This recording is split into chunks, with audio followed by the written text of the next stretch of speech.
Welcome to the Fire These Times, the podcast bringing you conversations at the intersection of politics, culture, and the environment. My name is Joey Ayoub, and today we'll be talking with Aida Hozić. Her research is situated at the intersection of political economy, cultural studies, and international security.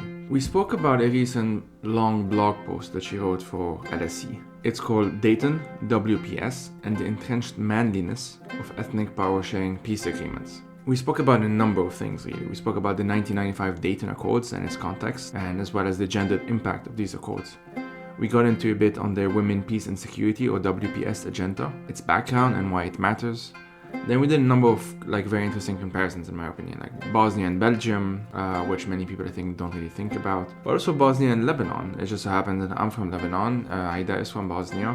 And so we found the opportunity to make many interesting comparisons between Sarajevo and Beirut, and also just more broadly speaking between Bosnia and Lebanon, including looking at the ongoing impacts of the Ta'if agreement, the one that officially ended the war in Lebanon, as well as the Dayton Accords in Bosnia. We also kind of got into how Bosnia influenced the 2011 Arab Spring, and especially responses to the Arab Spring. So basically, how have responses to the Bosnian wars and the Bosnian genocides influenced responses to the 2011 Arab Spring, either in the West or in these countries proper? We kind of got into how there are in many ways multiple Syrias, just as there are multiple Bosnias. She even got into what we should really mean when we talk about intervention, and looking at the cases of Bosnia, of Rwanda, of Libya, and of Syria. We got into the peace accords as essentially, or the way they have been done thus far, as essentially, quote, appeasing men who have guns, end quote.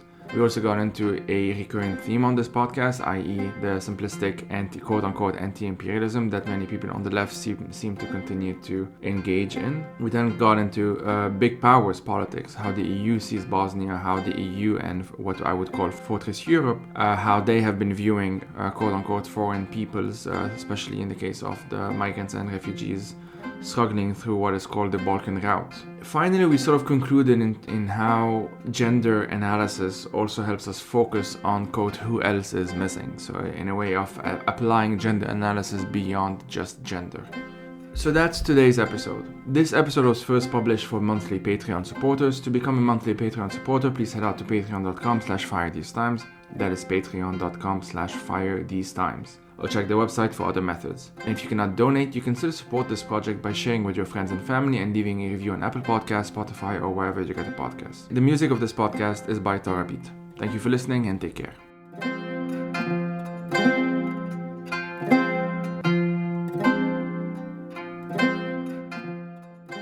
My name is Aida Hozić. I'm an associate professor of international relations and an associate chair of the Department of Political Science at the University of Florida in the United States. I come originally from Sarajevo, Bosnia and Herzegovina. I come from a very ethnically, religiously mixed family, and I have a kind of a similar mix of educational disciplinary backgrounds. I usually write at the intersection of political economy, cultural studies, and international security. And very recently, I wrote a long post for Women, Peace and Security blog at the London School of Economics. The post discussed the entrenched manliness of ethnic power-sharing peace agreements, and particularly the Dayton Peace Agreement, which ended the Bosnian War in 1995. And that long post was, I think, the reason why you invited me and why I'm here today. Yes, indeed. So let's start with just some background into the piece. What you argue in it, and if that's okay, I try to have these episodes being kind of self-containing. So for those who don't know much, if you can just provide some historical background of what we're even talking about, so that it doesn't require anyone to be a specialist to follow our conversation. So of course, and I hope this will be clear enough, but if it's not, just kind of interrupt me and ask me for further clarifications. So the post was a feminist reflection on this Dayton Peace Agreement, which was negotiated at the Wright-Patterson Air Force Base in Dayton, Ohio in November of 1995. It was kind of a diplomatic masterpiece of Richard Holbrooke, the US diplomat who passed about a decade ago. This agreement ended the Bosnian War and created a very complex institutional infrastructure, which allowed for power sharing among the three warring parties, which is how the West liked to call the three ethnic groups which were vying for power in Bosnia at the time. Bosnian Muslims, Bosnian Croats, and Bosnian Serbs. They also invited, the US negotiators also invited the leadership of the neighboring countries of Serbia and Croatia as guarantors of peace. There's a lot that's kind of controversial even about the setup of this, kind of who's contesting here for power and how, and who's negotiating peace, because for a number of people, this was not necessarily a civil war between these three quote unquote equal warring parties, but a case of Serbian and to a lesser extent Croatian aggression on Bosnia. Nonetheless, the agreement was praised because it ended the war and because it put to end this kind of extreme and very often just quite monstrous violence that lasted over 4 years. It also was the first agreement that brought any kind of fruition after many unsuccessful attempts to negotiate even a truce in Bosnia and Herzegovina. But it was also controversial because it sealed ethnic kind of territorial gains, which were reached through this monstrous violence, through ethnic cleansing, and through genocide. And then the final point, which is not emphasized often enough, not that there are no other feminist scholars who have already written about it, but it's just not emphasized often enough, is that the peace agreement was negotiated by men and men only. There were no women present there except for Holbrook's wife. Even though violence against women was one of the kind of key strategic features of this war, especially by the Serbs and against the Bosnian Muslim women. So this text that I wrote for Women, Peace and Security blog at the London School of Economics was actually then kind of a feminist critique of this agreement. And my key argument was that the agreement was manly, not just in the composition of its key participants, but also in its main features, which sealed ethnicity as the key factor in Bosnian politics, thus rendering all other possible and overlapping political identities either less salient or outright unrepresentable and invisible. The agreement also favored a very narrow, militarized interpretation of security over issues of social and economic justice, gender equality, or even democracy as such. So my text builds onto an entire library of fantastic works already written about gender in Bosnia, and about gender and post-conflict studies more broadly, as well as onto the numerous policy analysis of the Women, Peace and Security agenda and its implementation. But what may have made this long blog post powerful was kind of a long period of gestation. I sat on this for a very long time. I wrote the first draft after attending a very well-organized conference about the 20th anniversary of the Dayton Agreement held in Dayton, Ohio in 2015. And at that conference, a number of these living participants of negotiations in Dayton came. They were all men, and they started telling their kind of stories of how the agreement was negotiated. And it was the stories that they were telling of like who bought whiskey to whom, who, invited who to dinner, how they jostled power in the corridors, that actually made me fully aware of just how manly that process was. So I wrote the first draft of this post and then presented it at another conference about Dayton at Brown University, where there was a number of diplomats kind of in attendance, and they completely shunned me after I presented it. They just wouldn't talk to me at all. So I waited then for another 5 years for another series of conferences about Dayton, another series of anniversaries. And after realizing this year that manly discourse was just not going away, not in the agreement, but also in the reminiscing about the agreement, I kind of decided to revise the piece and then sent it to the WPS blog. Yeah, thanks for that. You mentioned it's been 25 years in November 2020, it was 25 years. And you argue, and I'm quoting here, that it's still, like the Dayton Accords 25 years later, still exerts costly and deeply gendered political and socioeconomic consequences, not just on Bosnia and Herzegovina, but on broader Southeast Europe as well. Can you just expand on this? I haven't really done much on Southeast Europe, so this will definitely be a first one here. So, of course, probably the most obvious kind of invisible aspect of this gender inequality is the lack of women in political representation. They're both kind of visually underrepresented, and if they are represented, then gender is usually put to service of ethnicity rather than the other way around. So, so some of these women then end up being kind of greater popes than Pope. They're more nationalist than the nationalists themselves, and that their gender or their sexual orientation in some cases basically just used as signaling devices for the West that look how kind of gender equal we actually are, or look how tolerant towards LGBTQ people we really are. So they don't act upon that gender, and it's really kind of gender, even in terms of its understanding, is then reduced to women only, which no proper gender analysis should ever be. So that's one layer. The other one, something that I have been paying more attention ever since this blog came out, was also the media coverage. And I've been looking at the front pages of newspapers in the region. And it's just absolutely fascinating how very few women you see. Or if you see a woman, it's a model, it's a singer, it's an actress, but there are absolutely no other women in kind of in the media coverage. So women have been rendered kind of visually invisible. I mean, really properly in the region. But what I was more interested in, and what I'm in principle always much more interested in, is kind of the deeper structural, economic, and social aspects of these gender inequalities. So the total lack of recognition for a kind of incredible invisible labor in care and family care in particular that women are carrying throughout the region. The continued absence of reparation for the victims of violence. The incredible kind of bureaucratic difficulties and obstacles that women who are war widows have and heads of households have if they try to kind of access any help from the state, which is incredibly meager in any case. The lack of appropriate ways to address questions of issues of domestic violence, continued sexual abuse, sexual harassment. And all of these are kind of combined, working to basically, again, kind of prevent women from getting into politics, and or for participating meaningfully in the political life.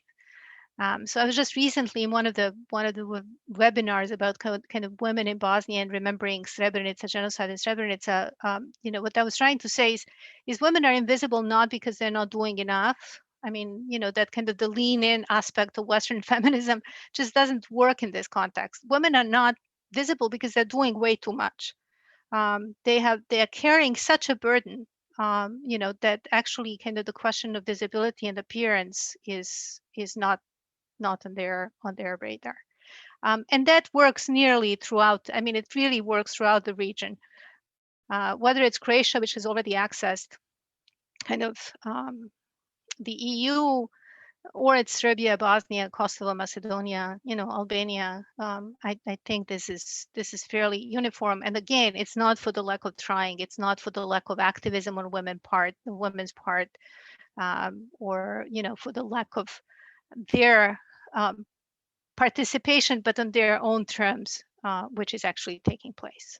I think listeners from Lebanon are probably already thinking of similarities there, and I'll definitely we'll get into the some of the similarities are very interesting between Lebanon and Bosnia. But sort of the broader context of what we're talking about is a framework or an agenda called the Women, Peace and Security, WPS. Can you sort of explain like what is WPS just a bit more broadly, and how does the Dayton Accords relate to WPS? And I'll briefly plug in some way a pretty useful toolkit by the Women's International League for Peace and Freedom, just as a disclaimer. That's where my partner works. And it's entitled Localize the Women, Peace and Security Agenda. So I'll just mention that because it has useful info on that as well. So yeah, can you just explain a bit what WPS is and how it relates to Dayton? Sure. I mean, WLPF, is kind of instrumental to this entire women, peace, and security agenda. It's one of the first women activist organizations that actually started working on questions of peace.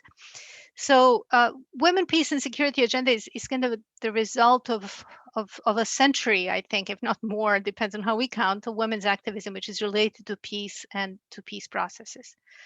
That lobbying, I think, intensified during the 1990s, in part because of the Bosnian and Rwandan genocides and because of the greater visibility of kind of women's suffering and violence against women in these two horrific wars. And so by the end of the 1990s, there was Beijing, obviously also Beijing Conference, which kind of became a big platform for global organizing of women. Um, the the women activists have managed to kind of push onto the United Nations Security Council this gendered agenda. And it resulted in a UN Security Council resolution 1325 in 2000. And that resolution basically urged all actors who were involved in peace and peacekeeping processes to increase participation of women and to incorporate gendered perspectives into United Nations peace and security efforts. That resolution then, because of the continued civil society pressure and pressure of women's organizations, led to a series of subsequent resolutions. The creation of this kind of broader women, peace, and security agenda, and then development of national action plans for individual countries on how to implement WPS agenda into their work. The resolution had four main pillars: participation, protection against sexual and gender-based violence, prevention of violence, and then kind of relief and recovery. And so, now 20 years later, where we are is that this women, peace, and security agenda has definitely kind of brought focus onto women, on gender issues, on sexual and gender-based violence in conflicts. But, in its implementation, many activists would argue it actually has not gone that far. So we have women in peacekeeping forces, but has the peacekeeping as an institution changed? Not necessarily, And so there's some wonderful research that has been done by this Women, Peace and Security, particularly kind of the program at LSE, scholars who are affiliated with it, on these individual national action plans. And one of the things that's obvious is that most of them focus on participation almost exclusively, in part because I think participation is easy to track. So you can see, oh, there we have 2 women here, 3 women in police forces. Look, we have increased the number of women in the military. And that kind of becomes the showcase of advancement. But substantive issues are not tackled and touched. So the promise of WPS, which was to really transform our thinking about both war and peace, is kind of hidden behind this performance of implementation. And that's particularly obvious, I think, in places like Bosnia or perhaps in Lebanon, because that focus on participation, even though it's meager in Bosnia, just basically takes away the focus from any of these deeper structural issues of neglect that I was mentioning before, and kind of profound gendered inequalities. Another thing is, in the piece, you make very interesting comparisons between even Belgium and Bosnia and Herzegovina.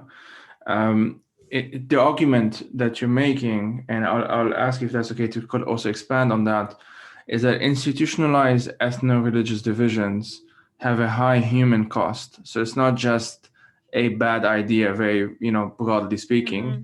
It actually has a high human cost. And you did cite the COVID-19 pandemic here. Can you sort of explain that? So I turned to Belgium because in current conversations, but particularly I think within the EU, not to mention that Brussels is the seat of it, Belgium is very often used as a kind of a positive example of consociational governments. And so, there's a number of kind of policy makers and think tankers in the EU who would very often drop kind of Belgium and say, well, there's nothing wrong with Bosnia. Just look at Belgium. Look how wonderful you can actually be.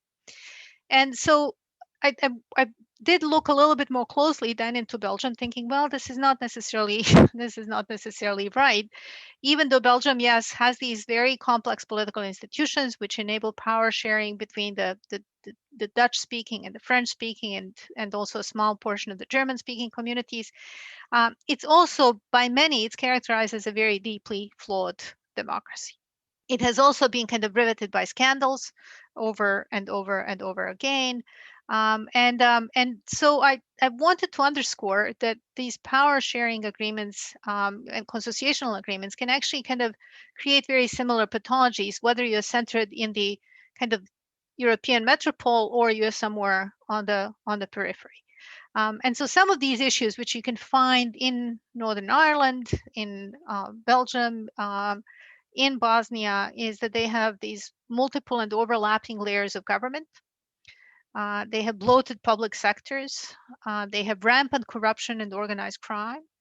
And then also they marginalize all of those communities which are not represented by these dominant ethnic groups. So in Belgium, in the case of Belgium, it's actually immigrants, and particularly Muslim immigrants. So Brussels, the moment you go away from kind of the EU headquarters, Brussels itself becomes a place where tensions are almost palpable, I think, on the streets. I mean, it's just kind of the lack of assimilation or the absence of assimilation of pathways for us, even assimilation, which is not necessarily the best possible outcome for immigrants, is kind of, yes, it's you can feel it on the streets. And COVID has dramatized that and kind of made this even more obvious. So over the last 6 months, Bosnia and Brussels have been sharing this kind of totally unenviable statistics in which they have the highest percent of COVID cases per capita, and that they have the highest mortality rate also per capita. And one of the reasons for this is that that they have fragmented public health systems, which just proved to be not sufficiently responsive in times of crisis.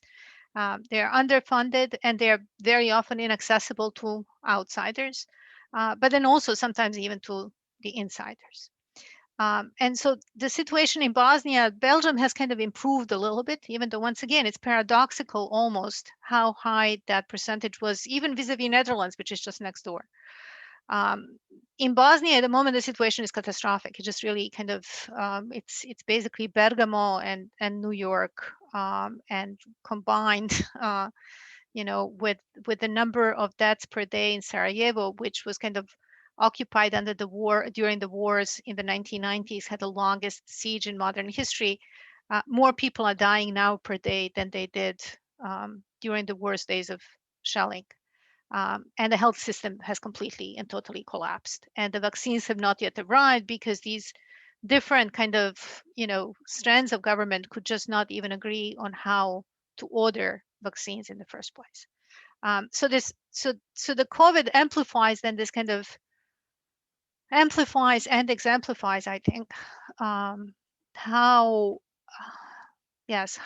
costly for ordinary citizens these power sharing agreements can be. I mean, talking about Lebanon, this is what Laleh Khalili was making this kind of similar argument about the ship that exploded in Beirut, where danger hides in the plain sight.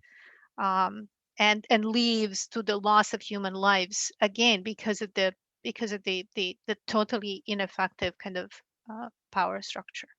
Yeah, indeed, and that's a good transition because I think a lot of people, if those listening from Lebanon, would see the similarities even in the COVID responses in Lebanon. A few days ago, we're recording this on the 22nd of March. A few days ago, the Prime Minister ordered like a batch of vaccine doses to be sent to a specific region in northern Lebanon because that's where he thinks that people are going to vote for him. And so this is it's definitely a big part of the problem, even in the response against COVID. And I really think that I haven't seen that argument being made, although I'm sure someone has, of how the system in Lebanon itself, or what people usually call sectarianism, how it has affected the response against COVID. Because at the end of the day, you sort of need a notion of a public, or notion of a common good, if not a public, a common, to do this. You did expand the comparisons in the piece to Northern Ireland, to Cyprus, to North Macedonia, and of course Lebanon, as other examples of power sharing agreement. And he'll sort of expand on this, on why I think the Lebanon angle anyway is interesting. And of course I can speak to it more than I can speak to the others. Like rather symbolically, we commemorated the 30th anniversary of the signing of the Ta'if Agreement during the October 2019 uprising. That agreement was signed on 22nd of October 1989. I've mentioned, and for those who know, Ta'if is the agreement that ended the Lebanese civil war officially anyway. I've mentioned Ta'if a number of times on this podcast and in other places and stuff, and I will try and also dedicate an entire episode just on it because it's very interesting in how messed up it was and how much it failed almost immediately after being signed. And yet this is still the framework 30 years on. But like suffice it to say, at least for now, that a fundamental flaw in the agreement was the complete lack of any kind of transitional justice. There was just not a mention of what to do with the actual crimes committed, with the actual people who lost their lives, or et cetera, et cetera. In fact, like the warlords that were offered a general amnesty, and the general amnesty came after the Taif agreement, was one of the first laws, if not the first law, that the officially post-war parliament signed into existence. Like these warlords have benefited from this amnesty, and 30 years on, they are still in power. A lot of them anyway are still in power. If not them, then it's their male relatives. So two easy examples is the president, he's a former warlord, and the speaker of parliament, he's also a former warlord. The president's son-in-law is the head of his party and the previous, I don't know how, he's technically no longer foreign minister, but it's a bit complicated. And so anyway, so all of this, that these former warlords and the signing of the Taif agreement, even the way it was signed and in the context in which it was signed, I won't get into the geopolitics too much, but suffice it to say that in Lebanon itself, the country still had two different military occupations, the Syrian and the Israeli one. The Syrian until 2005, the Israeli one until 2000. And this was obviously not mentioned in the Taif agreement because, I mean, Syria is the reason why the Taif agreement was signed in the first place. So, like, again, to cut this sort of a long story short, the agreement failed to achieve some of its most basic goals. For example, there was no deadline as to when Syrian troops were supposed to leave, again, because they made the others sign it. So they stayed for 15 years after signing that agreement, after the agreement was signed, sorry. There was no plan as to how to disarm militias. It was just assumed that they will willingly do that because they will have incentives. And of course, we know Hezbollah 30 years on is the most powerful entity in the country. Due to this amnesty law, and this is where the gendered aspect especially comes in, the Lebanese and the Palestinians who were forcibly disappeared during the civil war, I usually call it the Lebanese wars and plural, they were never found. They were never looked for in the first place. And as most of them were men of quote-unquote fighting age, which could really be as young as 14 or 15, it has meant that most of their loved ones, the people who turned into the activists, quote-unquote, for the disappeared after the end of the war, have been women. And this, I know, is a common story. I can easily think of Bosnia. I can easily think of Argentina, of course, is a famous case of that happening as well. So this perhaps to me is where the gender component comes. I mean, militias in the first place and warlords in the first place, that's already very gendered. But this is one way in which how like deeply entrenched this patriarchal approach is in the context of Lebanon, as indeed in the context of Bosnia, as you explained. And since the quote-unquote end of the war, as during the wars, virtually every single position of power has been occupied by men. And that's not even counting the religious authorities that are, of course, exclusively men, including, and this is the semi-joke, but like the first ever women's affairs minister in Lebanon was also a man. And Lebanon's deep economic crisis that's ongoing right now, and it's really getting worse as we're talking, cannot be separated from the fact that men have really called all of the shots. And yet this is still something that is not brought, I mean, it's definitely talked about more in recent years, even in the context of Lebanon, but it's still sort of taken for granted that the people in power are all men. And like 30 years on, as I said, like the same group of men, basically my entire life, I'm turning 30 soon. This is the my entire generation essentially has lived with these men and no one else. Either them or their male relatives. They're still in power. And Lebanon is going through this severe economic crisis, as I mentioned. Women are at increased risk of stuff like period poverty and, of course, increase of domestic violence, as has been a trend across the world. And not to mention the specific violence inflicted on the racialized workers, racialized women, especially under the country's kafala system. I will briefly say that I had a number of kafala episodes, and people listening can just type kafala in the search bar and they'll probably find it. So I'm barely scratching the surface with all of this. And so sort of to start off this section of the conversation, and so in some ways, what do you think of the Bosnia and Lebanon comparisons? And separately, although it's interrelated, what are some examples of disgendered impacts of the Dayton Accords, specifically 25 years on? So, based on your kind of description, these could be mirror images. Lebanon and Bosnia could be mirror images of each other. And on the issue of transitional justice, I was once again thinking just the other day when we were preparing for this webinar on women and Srebrenica on the International Women's Day, how long and how much time was actually kind of used of women's activism and women's possibility to participate in the hunt for the war criminals. So that the kind of the chief perpetrators of violence were not really captured until the latter part of the 2010s. In Bosnian case, and in the case of the former Yugoslavia, that transitional justice was farmed out to the International Criminal Tribunal in The Hague. So it was not even kind of, the justice was even not done locally. But that then meant both waiting for the ICTY to capture these war criminals. And then the second aspect was that the Bosnian cases became really important for the building of the international law. So they became really important precedents that affect real people, real lives, people who are expecting some justice to come. They were kind of more important for legal scholars than for those who were victims of that violence or were expecting justice in any case, in any way or form. So that delay, it has other effects, and I just want to mention briefly and add kind of another layer to what you were talking about in this power of the men. The other layer to this is that you then have entire sectors of the states, of these newly formed states that come out of conflict, devoted either to the hunt after the criminals or to hiding of these criminals. And they build institutions around them. I mean, the police functions in order to hide a war criminal. And that allows for other forms of criminality to go unattended.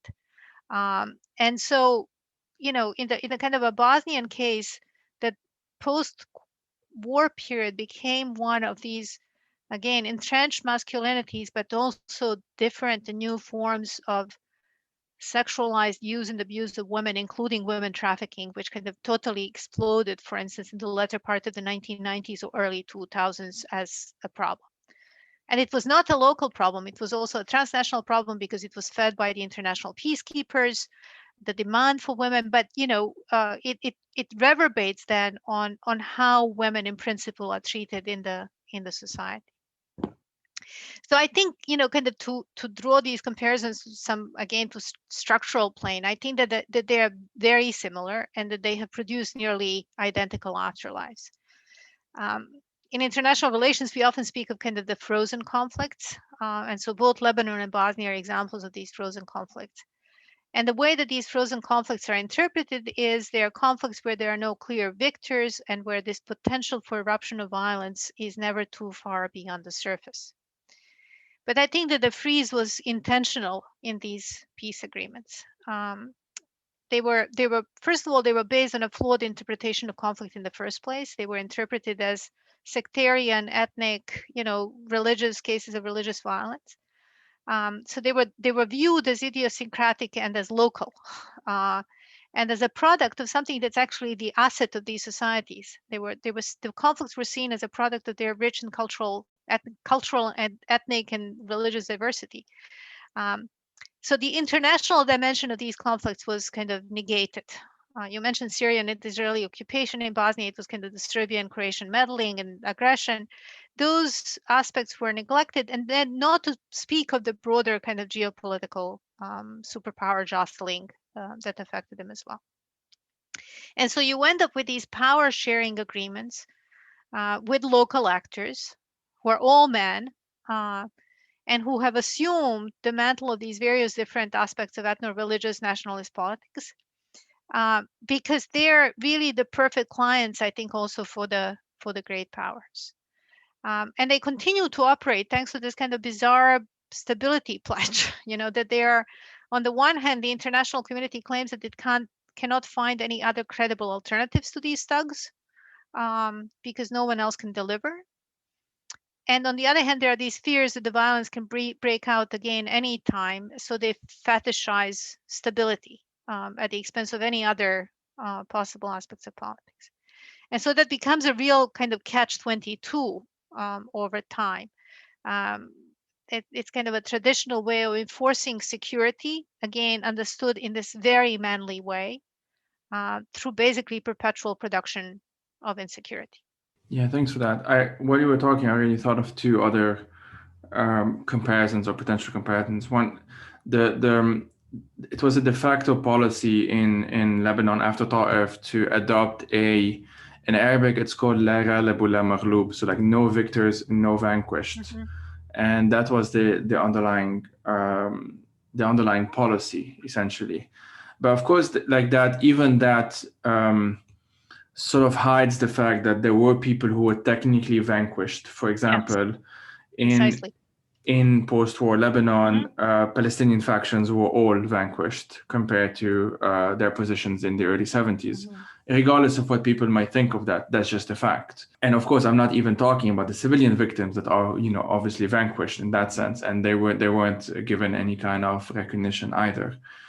So it's pretty self-serving policy, obviously, is what I'm trying to say. The other thing is that many people outside of Lebanon are surprised to hear this, although in Lebanon at this point, especially since October 2019, it's become as clear as it gets that the ruling elites are all in this together. And the best example that, I can give two quick examples. One, the more recent one and the ongoing one, is the fact that the party that wants Hariri most in as prime minister is actually Hezbollah. Hariri is the Saudi-backed prime minister, son of a billionaire, himself billionaire, kind of completely entrenched in that world of like Gulf capitalism. And the party that really wants him most in power is the quote-unquote anti-imperialist, pro-Iran, anti-West, etc., militia/party. And the reason for that is that, well, with him in power, well, the state, or at least the status quo, can continue in the same way as it has before, which has benefited that specific group, etc., etc. Another even more obvious example, like if people, everyone knows that I'm anti-Hezbollah, and I mean, I'm also anti-Hariri, but I focus on Hezbollah. And so they might think I'm biased on this. I can just link to the fact that during the municipal elections in Beirut, the party, there was only one independent party called Beirut Medinati. There was another one, but that was the main one. Civil society leaders, I guess you might call them, like engineers and teachers and whatever. The list that they were running on was opposed by essentially the entirety of the Lebanese establishment.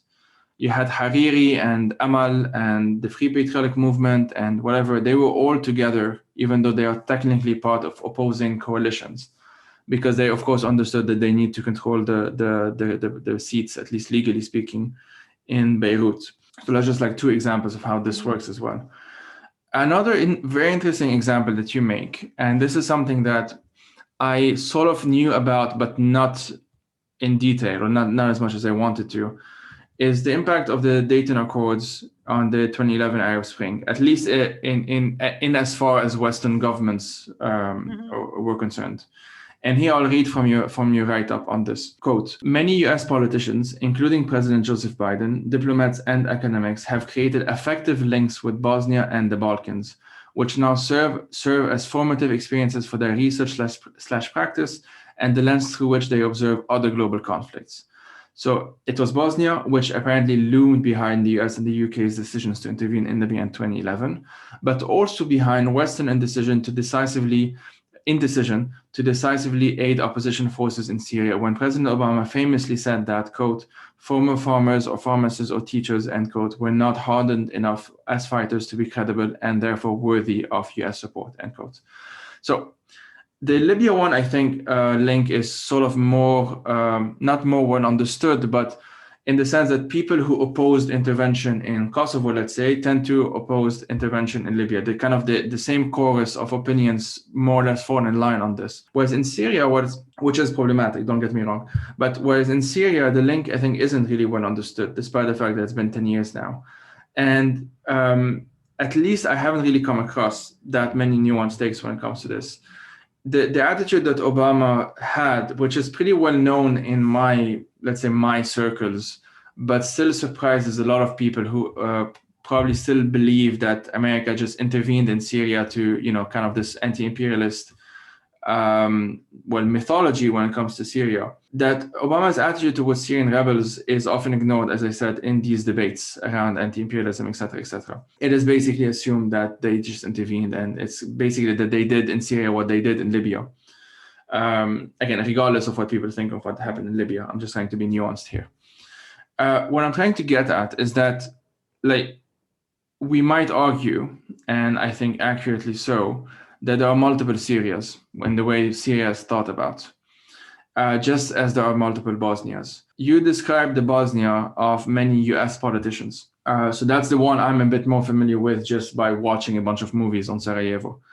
And that's a very distinct idea, that Bosnia, let's say.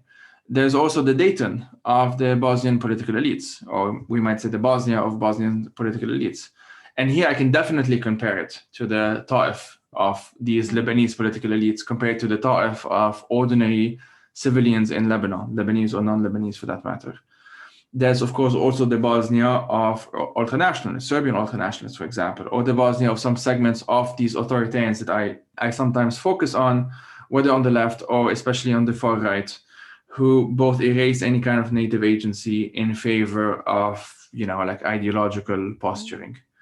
So I didn't even have much of a question here. I just wanted to see if you wanted to jump in on this and what are your thoughts on it?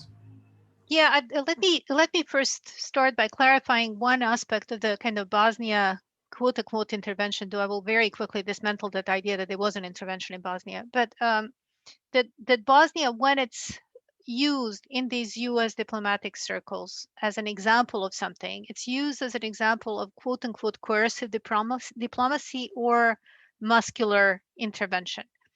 And what they really mean by that is that diplomacy cannot work unless and until it's backed by force. Okay, so that's why you need a couple of planes and a few bombs, and the threat of possibly kind of bringing in American troops to persuade someone like Milosevic to sign a Dayton peace agreement. And so it's that duality which played itself, I think, in the Libyan and the Syrian case. In the Libyan case, even though that intervention took place mostly because of French insistence, so it was not necessarily led by Americans themselves. But once again, the idea there was like, well, we will use the force to support the opposition before we have a massacre and the genocide in our hands, and then we can negotiate. It turned into something else. In Syria, that did not necessarily happen in this kind of a prescribed way, precisely because Obama never trusted, quote unquote, the rebels. They were either thugs that you can't figure out who they are, or they were these intellectuals who were not necessarily credible as someone that you can deliver the force with. And so that's where Bosnia kind of loomed in the background of these decisions. Like it was we cannot really do that in Syria because we cannot have that credible force and because we don't have basically credible thugs on the ground to deal with. But to the other aspect of your question, and I may ramble a little bit and may go on a little bit here, because I find that question really I find the non-question really interesting. So I'll probably respond by saying that yes, I think that there are multiple Bosnias, obviously, and that there are also multiple Syrias and that there are multiple Libyas. But that there are also multiple interventions and varieties of non-intervention that are being practiced. So Bosnia, as I already mentioned, is now used as an example of this kind of successful intervention. While we are forgetting that the world actually, both Europe and the US in particular, were just watching Bosnia and watching carnage in Bosnia for 4 years without doing anything, or while simulating intervention by basically sponsoring a number of diplomatic talks and chats and possible kind of peace agreements, which led nowhere. In the meantime, the digging of the mass graves in Srebrenica was watched by the satellites. We know that. We know that basically the world, once again, that the world leaders knew exactly what was going on and did not react.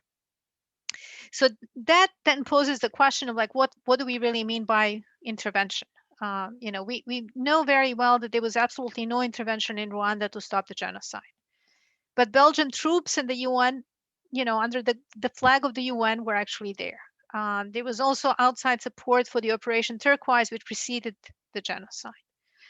There was diplomatic intervention by the outside powers in the negotiations of the Arusha peace agreement. So when did intervention happen or not happen in Rwanda? Or in Libya? Was the intervention just the NATO bombing? Or was the intervention the chase after Gaddafi and his sons after the intervention?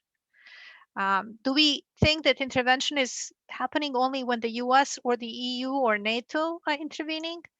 Or can we call the Russian and the Turkish, incursion into Syria also interventions, or should they be labeled in some other way? So I think there's a lot that's going on in the kind of a talk about intervention in multiple circles and then many levels, and particularly in kind of the Twitter chat world, where we don't clarify these concepts. In my own view, what the U.S. did, which is basically arm the Syrian rebels some Syrian rebels in Syria. So the U.S. arming of the Syrian rebels was not an intervention, or sending some of the U.S. special forces into Syria was not an intervention. The U.S. vacillated on Syria from the very beginning. There were voices in the United States that warned from the very moment the protests started in Tunisia that any kind of movement for democracy in the Arab world will die in Syria, that was going to be the graveyard of protests.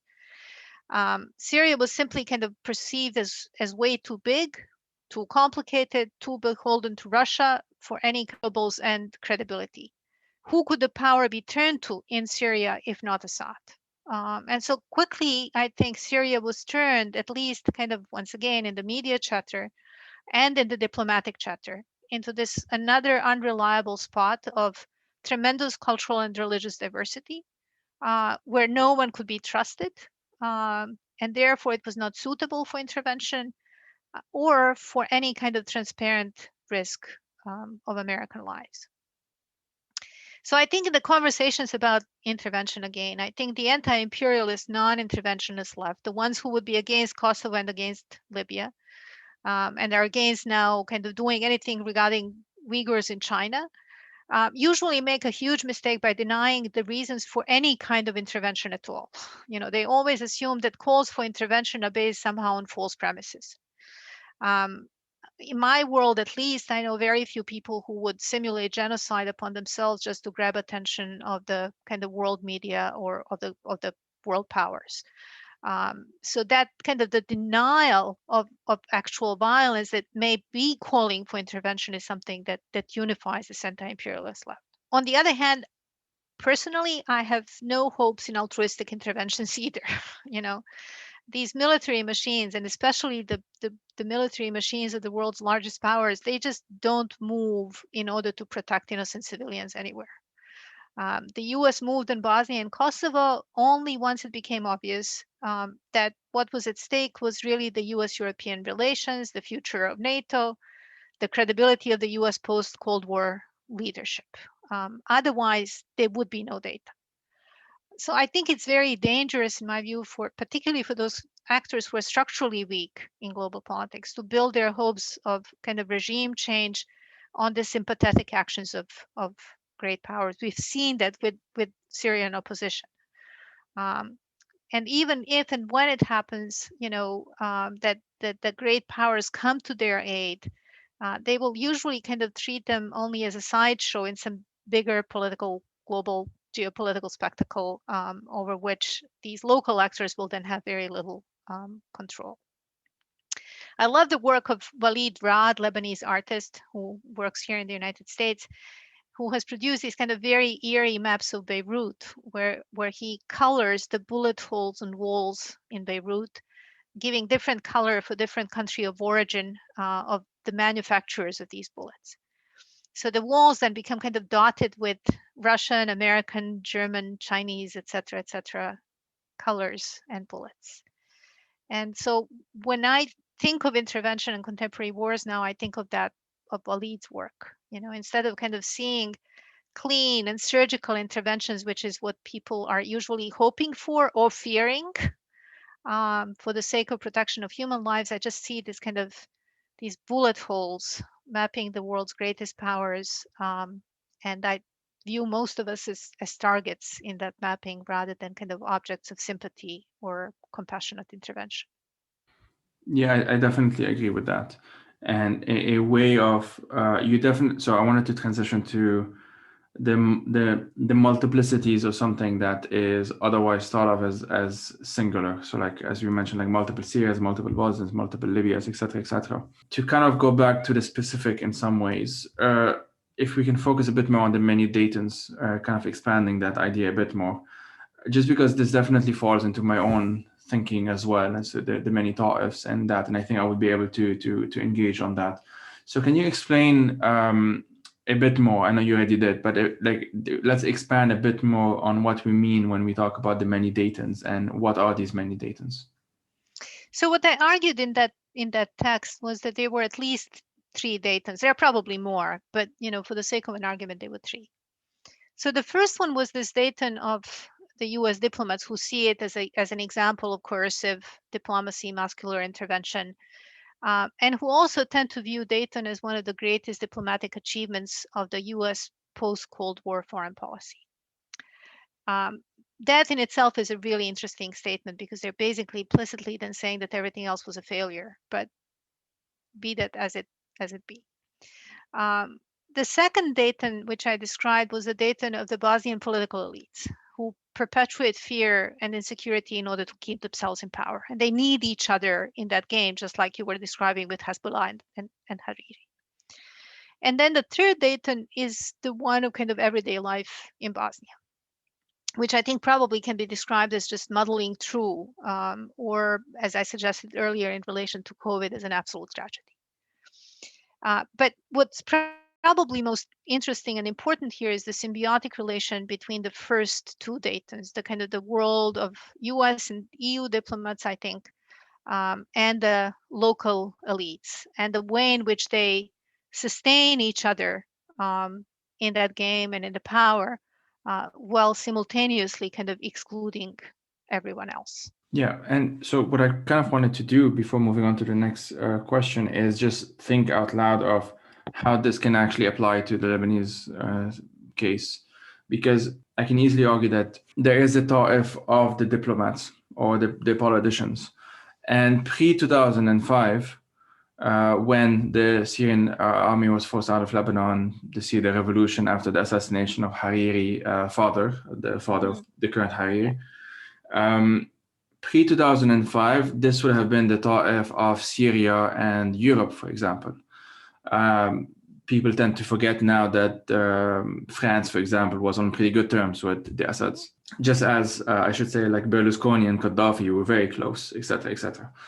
So that would be one ta'if. But then there's also the ta'if of that political elite that in Lebanon that benefited from this, what some people call Pax Syriana, after in the 90s up until 2005.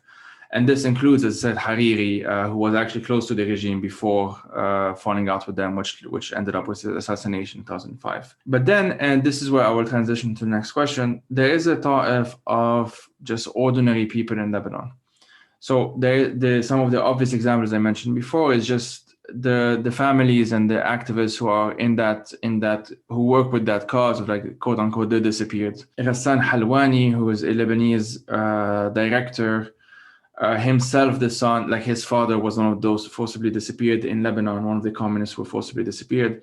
He described to me, and I might interview him as well on the podcast, how the cause of the disappeared has been sort of depoliticized on purpose to fit this post-Ta'if status quo, just to use one example off the top of my head. But the way it affects civilians is very different from the way it was perceived by essentially those at the top, whether locally or regionally. And in the case of Lebanon as well, they are definitely much more similar, these two, than they are to the third one, the one how it affects most other people. So in the context of Bosnia and Herzegovina, the Dayton Accords mentions the so-called three constitutional peoples of Bosnia and Herzegovina. So Bosniaks, Serbs, and Croats. But it may, and here, here I'm quoting you, I should forgot to say, but it made no mention of issues that are, quote, traditionally viewed as feminine and are particularly acute in post-conflict spaces. Education, healthcare, and again, all of this I can apply to Lebanon as well. Education, healthcare, invisible informal labor, family care work, reparations for wartime violence. These have never been seriously considered, especially in relation to justice, and continue to be trumped by security and stability concerns, end quote. You then go on to describe the country as, quote, a country where babies die because of ethnified bureaucracies, where train tracks exist but trains no longer travel anywhere, but where building some 60 kilometers of highway has taken nearly 20 years, where the key cultural institutions, including the National Museum in Sarajevo, was shut down for years, end quote, adding a mention by, I'll probably butcher the name, sorry, Azra Hozić, is that correct? Yeah, that's good. Good enough. that today restrooms are just about the only public space where the youth from different ethnic backgrounds, for example, can meet and date. I will note also, before kind of asking to expand on this, just the similarities are like mind-boggling to me. Just even the train as that symbolism in Lebanon has a very, very big symbolic weight, because that's what like our grandparents used to travel throughout the country with, and that's the thing that was destroyed during the war and never really rebuilt after. Mm-hmm. And there are some train tracks, and you have some those abandoned train stations that are sort of this, in some ways, a cultural spot as well at this point, especially among activists. I would also like, the example of the restrooms. It's pretty much this, in Lebanon, you don't have benches, you don't have public parks, spaces in general. So the place where if you are from a very homogeneous community, would go to meet other people would be like the mall or restaurants, cinemas, cafes, which aren't obviously public spaces, but they can operate in that in those contexts. So can we expand just a bit, I guess more broadly, on how this gendered patriarchal approach has impacted ordinary civilians in Bosnia and Herzegovina? So let me try just by kind of illustrating a little further the trains and the restrooms, building upon what you just said. In Bosnia, one of the key reasons why people would travel by train before would be to take the train and go down to the coast, to go to the beach, go to the Adriatic Sea. And now, it's really kind of, it's tragic to me to know that children are growing up who have never seen a train. I mean, they just don't even know what the train looks like. Same for Lebanon, yeah. And Azra's story about these restrooms is in her book, about which basically focuses its ethnographic work on a high school in Mostar, which is in southern Bosnia and Herzegovina. And the high school itself is divided between the kind of a Croat and the Bosnian Muslim kids population. And apparently it was, the schoolmasters have done such a fabulous job that children would go to classes and attend school in such a way that they don't even encounter each other in the corridors. And but the restrooms are still common, and they have breaks at the same time. And so what happens is that during the breaks, teenagers go to these restrooms to meet and to date and to flirt and to smoke and, kind of exchange life stories, but they don't really use restrooms. I mean, they have gotten this to the point of science where they would actually ask to go out to use the restroom during the class, because then there's no one there, but they would not break that pressure moment of interaction that they have. And she's done a fabulous work in terms of kind of asking and getting the information from the kids of how far they would go in that flirting. Would they sometimes date, but many of them are now afraid of getting married because they don't want to complicate lives for their children. And so something that was 20 years ago a completely normal thing, of kind of ethnic mixed marriages. There were over 35% of them in Bosnia before the war. There are basically none now. And so that kind of the restrooms are both symbolic and at actual places of multi-ethnic encounter. But I think on a different level now. I mean, I think probably since one of the kind of the thing which looms here in the background, since Dayton was very much like the Taif Agreement about securing a military stalemate. I mean, this is really what these agreements were all about. The emphasis was both in negotiations and then in the aftermath on appeasing men who held guns. So anyway, so let me look at the kind of at the bigger picture here beyond beyond restrooms. Since I think Dayton was very much like, as you describe also the Taif Agreement, about securing a military stalemate. The emphasis was both in negotiations and then in the aftermath on appeasing men who held guns, men who could control guns. In Lebanon, the neighborhood made things more complicated. In Bosnia, I think the situation was further complicated by the kind of exigencies of NATO enlargement, securing of the role for NATO in the Balkans. Some of it is becoming even more obvious now because Russia has actually kind of reared its ugly head, and so the geopolitical competition is becoming more obvious. So these mundane, or as we would now call them, human security issues, which are actually the ones which are most important for ordinary citizens, such as education, healthcare, justice even, all of that was pushed aside.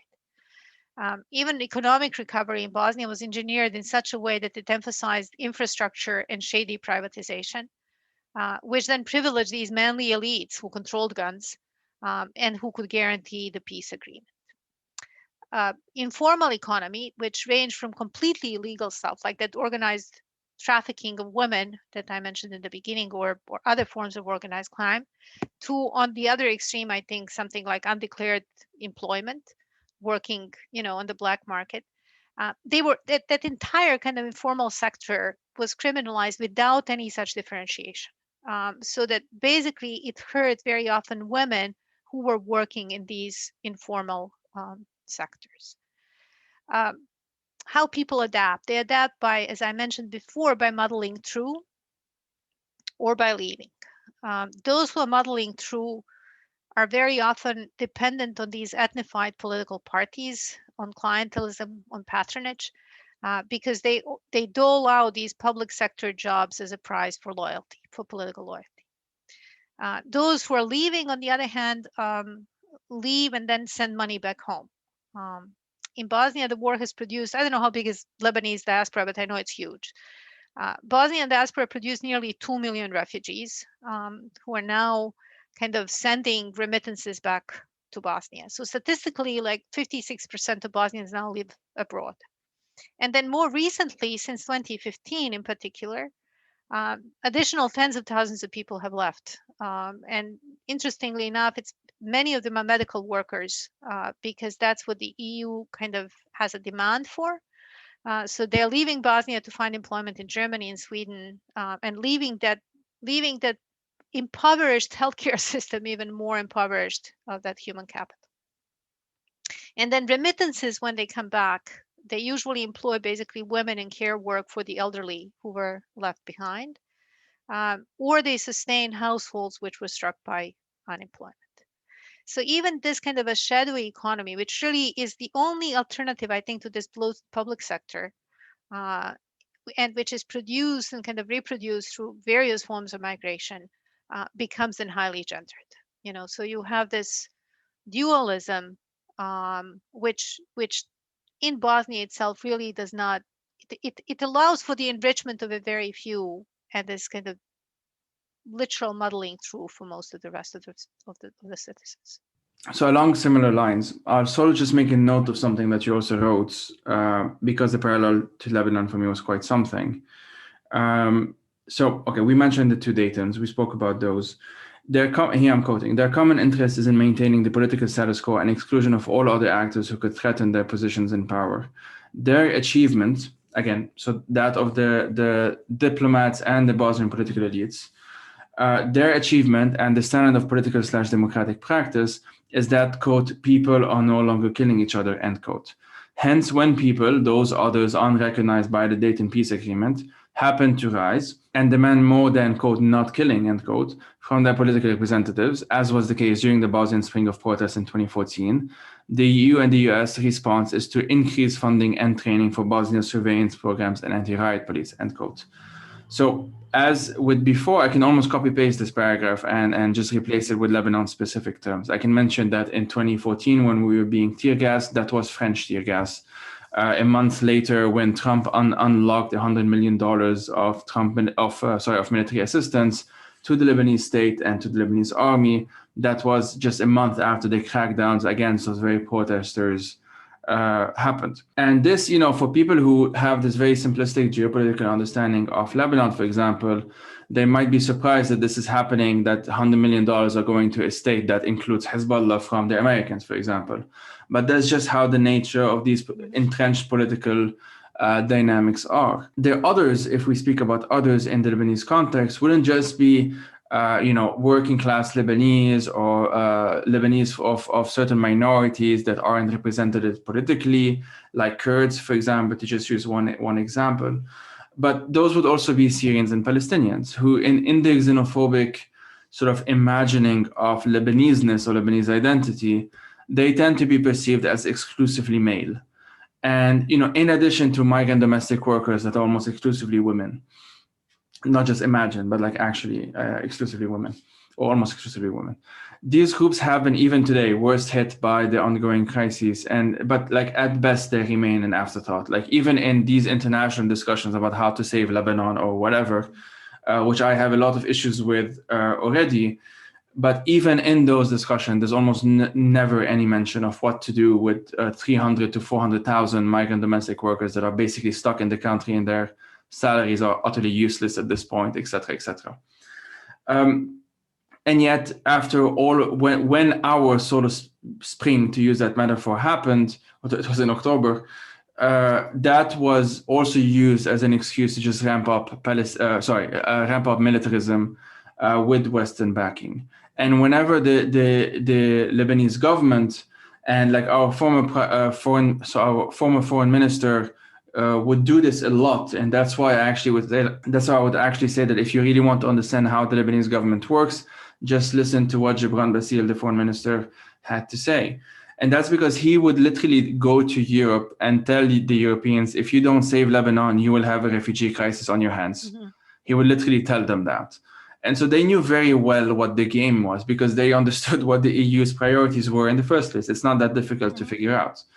So now, today in Lebanon, ironically, given the geopolitical tensions here that exist in the country, the West, the Gulf states, and Iran pretty much agree on the basics of how to, quote unquote, stabilize the country.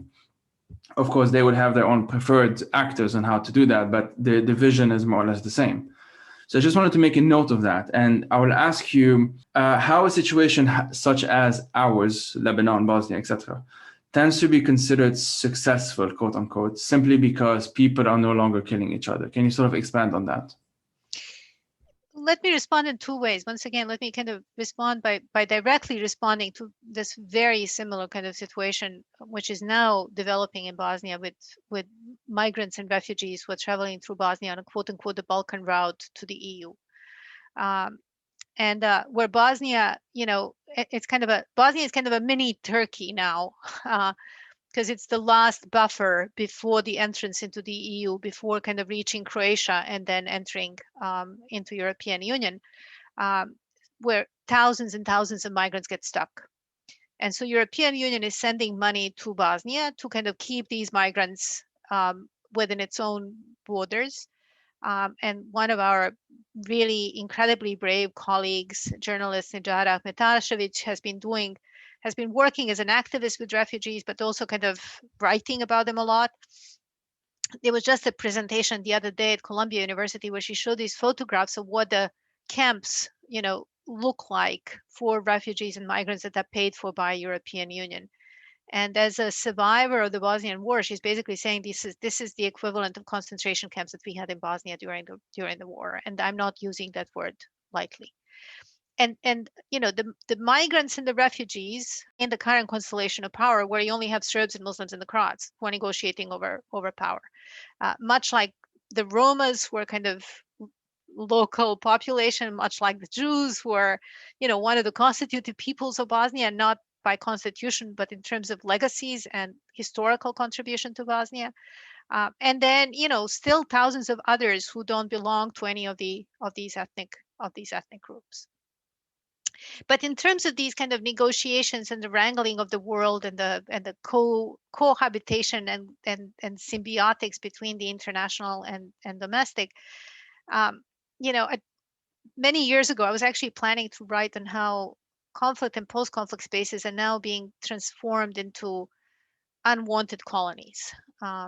They in the contemporary international system. They're really not perceived as worthy of a full-fledged colonial effort, not even of the violence, colonial violence. Instead, they kind of linger in this legal Netherland with semi-sovereign governments or as protectorates like Bosnia and Kosovo until recently. And they're guarded only insofar and only as much so that they don't start new wars, because that's kind of the only reason why they exist. And in turn, they're worthy of attention only because they can start new wars. So that kind of relation to violence is their only raison d'etre. And elites in those places have now learned very well how to extract favors from these outside sponsors that they have by keeping that possibility of violence alive at all times. They basically have very little else that they can offer or trade except for the threat of new war. And then on the other hand, for their part, these outside sponsors use these areas now as kind of bargaining chips on the shifting geopolitical maps. My eyes are on Bosnia, obviously, because of my kind of because of my background, because of my affections. But I've been looking at Cyprus for several years now and just waiting for it to explode or to be traded in some way in these kind of imaginary bargains that Russia, Turkey, and the US and the EU are doing in the kind of Mediterranean neighborhood. And so these places have really, there's no other value to them except for the fact that they can be traded and exchanged. Yeah, so a few things before I move on to the next question. In terms of the example of how these places can be traded, one element that I didn't mention about the Ta'if agreement, I think I've mentioned this in some episodes in the past, but the reason why it happened is that the Syrian government just made it happen. They just imposed it on these other militias, and they just had the overwhelming power. But also because they got the green light to do so by, at the time, the Israelis and especially the Americans. Because it was the context of the first Gulf War, of course, and the Americans wanted the Syrians on their side against Saddam Hussein, which is what happened. And in return, essentially, among other things, it wasn't just that, but in return, they basically got Lebanon. So this happened, and this is one of those details that ended up being forgotten in 2005, for example, when the Americans were calling for the Assad regime to leave Lebanon. They were part and parcel, or they were part of the reason why his father and then himself were there for that long. So that's one thing. Another thing, just because you mentioned the example of the Balkan route, I'll just take advantage to mention two episodes, 35 and 49. The episode 35 is the one on the European Union's violence against asylum seekers. And that's the one in which I interviewed Jack Sapo of the Border Violence Monitoring Network, which focuses a lot on that so-called Balkan route. The second one is on the Moria camp, the one that, of course, burned down a few months ago. I interviewed Riyaz al-Jundi, who's the Syrian British activist who would go to Moria a lot to help out activists there. And I had interviewed him soon after he had come back after the fire. So that's one context. And I will also interview the Border Violence Monitoring Network, those same people, because recently they published a pretty massive volume called The Black Book of Pushbacks, which they actually even presented to the EU, or at least I think it was sponsored by a couple of EU, I think the Greens or something parties. People can look that up. I'm not entirely sure. But it's a massive, massive book. It's on my way. I don't have it yet, but it's like 1,500 pages long. It's two parts. There's two sections of it, and it documents the horrific. And here I'm quoting the violence suffered by over 12,000 people at the hands of authorities on the EU's external borders, so in that so-called Balkan route. So this is a pretty massive problem. Of course, Turkey, as you mentioned, like Bosnia being mini Turkey. Turkey is notoriously had that deal with the EU to essentially trade. I don't know how you might call it, but essentially trade the lives of refugees for cooperation, or for we'll just keep them here if you shut up about other stuff, essentially. Exactly. So I will, before entering the kind of the book section, in the comments to my last question, in the comments to your piece on LSE's website, and of course all of this I will link it in the description, you replied to a question by a person named Rachel, and if that's okay, I'll just re-ask it here because I found it very interesting, both the question and the answer. So she asked, is it correct to say that the quote-unquote manly approach, both in terms of women underrepresentation and lack of gender clauses, of the Dayton Peace Agreement has been deemed one of the main causes of the failure of the National Action Plans, NAPs, for the implementation of the WPS, Women, Peace and Security Agenda, in Bosnia and Herzegovina's transition? And so that was the question. And would you mind just repeating sort of your response and expanding a bit on it? Sure. So what I told Rachel in response was that Dayton Peace Agreement might not be the only factor, I think, that had pushed women's rights and gender issues backwards in Bosnia, or for that matter in Northern Ireland or Lebanon. But it probably is and was and is the most important institutional barrier for any other kind of politics except for ethnic politics. Okay. So it basically precludes any other kinds of political identities that can come to the fore, and that then includes any kind of politics that's attentive to gender equality. And then vice versa, and then this is probably the most important aspect of what I wrote, which I would like to underline here at the end. It is really by using this kind of gendered lens in the analysis that we can more easily see all other limitations that these power sharing agreements pose to political life.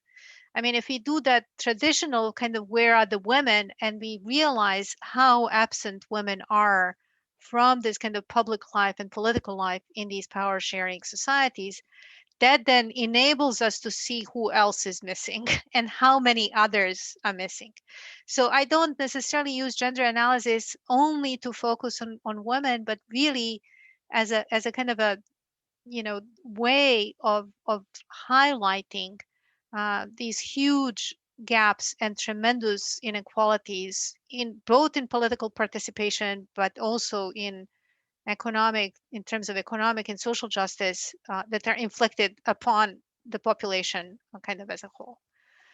So I think once we recognize then how unrepresented women are, we can see how exclusionary by their very nature these power sharing agreements are in consociational politics, while at the same time they do their best to kind of simulate inclusion and equitable division of power. So we might say that adopting a gender analysis would allow us to make those forcibly invisibilized components of these societies more visible. Exactly. I mean, it's in some of the responses that I received from friends to, who read this long post, their first and immediate reaction was like, wow, now I can see the refugees and now I can see the immigrants, and how there's literally no space for them in this kind of a political world. All right. Well, on that note, let's sort of enter the book section, if that's okay. What are 3 books that you would recommend, and why? So one of the key things that I think, as I was preparing for the podcast, I was thinking like, well, what motivates me? What kind of books do I like, and why? And I think the key issue that I'm fascinated by in all of my work is kind of the ways in which power hides and obscures its workings. Like, how does the power actually make itself also, less visible? And so the 3 books that I would recommend, they're very different, but all I think speak to that issue. The first one, which I just recently kind of taught in my graduate seminar, is a book by Margaret Feitlowitz, which is called The Lexicon of Terror, and it's about Argentina, and it's about language and discourse it's also a harrowing book. It's very difficult to read it, but you can't stop reading it. And again, I think since I could recognize Serbia in it and Croatia and Bosnia, I'm absolutely sure that you would recognize Lebanon in it. So some of the most, kind of memorable parts of the book are, for instance, about the use of women's magazines during the Dirty War to, again, obscure the disappearances of children. And the way in which the regime kind of needled mothers and spoke to mothers in such a way that they would feel responsible for raising these subversive children, so that basically it's not the violence of the state in killing the young people who are for no reason deemed as subversive, but the mothers would then kind of assume that responsibility upon themselves, or be pinpointed by the regime as being responsible because they brought up children who were traitors. So she does a wonderful job of kind of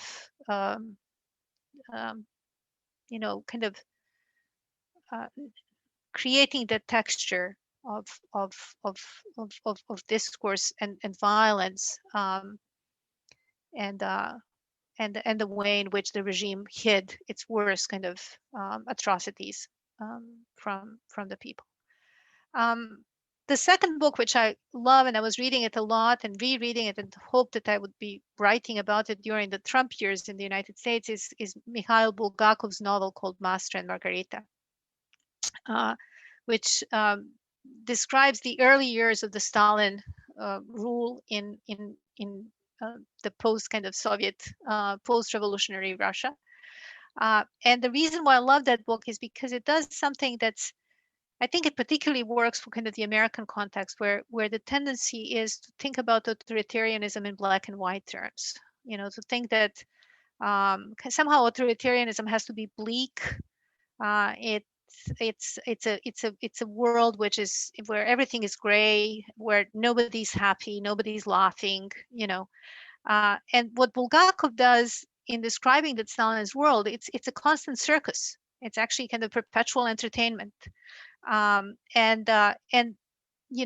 that's where it's the arbitrariness of power, it's the unpredictability, it's the joyous exuberance of authoritarianism, which I thought was so apt as a description of what was going on in the United States over the last couple of years, but some would argue probably even longer and before Trump. And then the final book that I would recommend is one by my co-author, Jackie True, on the political economy of violence. And mostly because I think that Jackie does a fantastic job in kind of explaining the links between both wartime violence, domestic violence, sexual violence, and the structural inequalities in which women find themselves. So, it's a great book for almost as a kind of, it offers a method on how to think about the relationship, and particularly distorted relationship between kind of economy and violence in conflict and post-conflict spaces. All right, well, amazing. Thanks a lot for those recommendations. And Aida, thanks a lot for your time. This has really been amazing. You are most welcome. This was tremendous pleasure.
The Fire These Times is made possible by supporters on Patreon. If you'd like to support through a monthly donation, you can head out to patreon.com/firethesetimes.